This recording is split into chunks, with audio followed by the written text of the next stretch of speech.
ஆட்டாதடா அப்புறம் ஆட்டினா ரத்தம் வரும்டா. வலிக்கும்ல பாப்பாவுக்கு. நீ தாண்டி ஆட்டுற. நான் டச் பண்ணல பாப்பாவை. நான் ஆட்டேன்.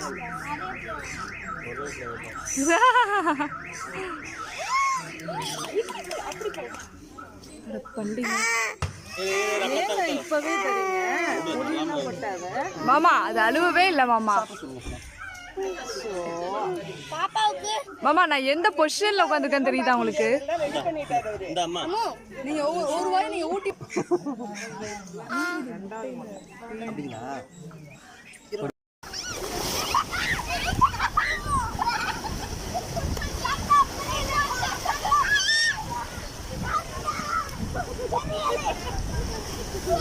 பாரு. அண்ணாலாம் நிக்கிறான் பாரு. நில்லு.